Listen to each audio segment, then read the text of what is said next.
Hi there, I'm Sean McCutcheon. I'm here to talk to you about the dangers of social media. Social media has made us as a species less social than we've ever been, almost to the point where being introverted and agoraphobic is the established norm. You can do almost anything from screens such as this, an iPhone, Android, Mac, iOS, whatever it may be. And the main drive of social media is to get as many people for as long a time on their specific website as they can. And because so many people have different sources to access social media, this has to be accounted for, creating a whole new spiel of different products, many of them combined, such as putting a flashlight on your iPhone or having a metal detector app. Now, I've personally grown up during the biggest catalyst event towards social media that's ever been. Social media has been present throughout my entire life. You know, starting as adults on Facebook and teens on MySpace, and then going to kids on everything. The communication then was a lot simpler and fuller instead of the broken down abbreviations that we have now, which, yes, they make conversations and technology go faster for the same periods of time, but it's a lot harder to understand whenever it's just a string of letters. Email was the largest communication platform I started amongst workers that were using it, and became something to send each other funny videos on eventually. Text chat based communications were also commonplace, and the origin of emoticons, which led to emojis, which led to that string of nonsense like IKYK, which means I know, you know, I know. That sort of stuff that we have today. I got my first social media account when I was 12. I got a Facebook account. It has only gotten bigger, begrudgingly, since. It was rare for a kid to have a social media account then, but the older I got, the more commonplace it became. It grew exponentially. Kids couldn't decide which social media platform they liked best, so multiple accounts were held across multiple platforms, and that essentially covered all their bases. Social media only hinders on societal progress rather than expanding upon it, which is the main idea behind its creation, to connect everyone. The age gaps that were filled with, people between 18 to 30 being the main users of technology have been growing closer and closer ever since, to the point where pretty much everyone knows how to use technology.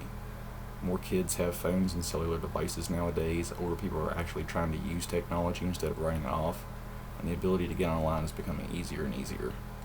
Social media also allows for global communication. This makes it easier to be targeted by anyone. Anyone, anywhere can learn about you through internet sifting. This has created a feedback system that plays on one telling the absolute truth, because if you're not telling how exactly it went down, someone somewhere is going to tell you how it did and prove you wrong. Social media also creates an identification tool beyond what's already available. Platforms allow for lots of customization, which tell people your preferences towards things. The information you can provide can also be used against you, such as identity theft and credit card fraud. The information you provide can also be used by ad companies to target you by knowing what you like and then creating certain ads to target you with certain products. Social media has also created a dependency on technology, essentially. Everyone you know has a device of some sort. Almost all ages carry a cell phone now. Schools and companies are pushing towards social media platforms as scales for judgment regarding a lot of decisions, and adults act like children when they're deprived of their phones, laptops, etc. Most everything must be done online now. Credit and banking companies are now switching entirely to paperless. Restaurants have switched to offering online and screen-picked orders over walking to the counter and saying what you want. And scheduling an appointment or taking customer service calls are now almost entirely digitized or outsourced. Everyday things have more processing power than some of the best first computers. Cars have radios that can connect to phones, drive for you, or even act as the source of getting connected by having built-in Wi-Fi. Refrigerators now have a screen to let you see inside the refrigerator instead of just opening the door. They can make a shopping list for you instead of you just writing it down. They make children-specific social media platforms and devices, only highlighting the places where children are and usually are unsupervised, only adding to the danger that may face them. Social media also captures all aspects of your life to be preserved forever. A picture of you standing over your triumphant, freshly built truck is going to anger those in the future, saying that you contributed to murdering the planet, as ideals change like leaves on positions in the photographic. As ideals change like the leaves, and positions on the photographic evidence will too. Photos, especially those that take people in constant situations, create a timeline of your life that may include times you'd wish to forget or had no specific reason to encapsulate. Just because you thought you looked good for 1,000 days in a row doesn't mean the future generations need to see 1,000 pictures of what you dressed like each day, because they will be the ones combing through every single one of those pics. The more regrettable aspects are still there too. People who take drunk or high photos, get ready to explain that to the kids, job provider, whoever you're needing to. Mug shots are now publicly shared across anyone's page that wishes to see them, cementing the time you did something wrong as you being that person always. People who are participating in pornographic material find it very difficult being seen as anyone else other than whatever alias they used for that situation. And you have to think, all this data piles up over time because everyone's contributing to it. The selfie takers, the meme sharers, the people in general contribute to a mass influx of data that has to be constantly marked, recorded, and sequenced by someone to stream of all that data.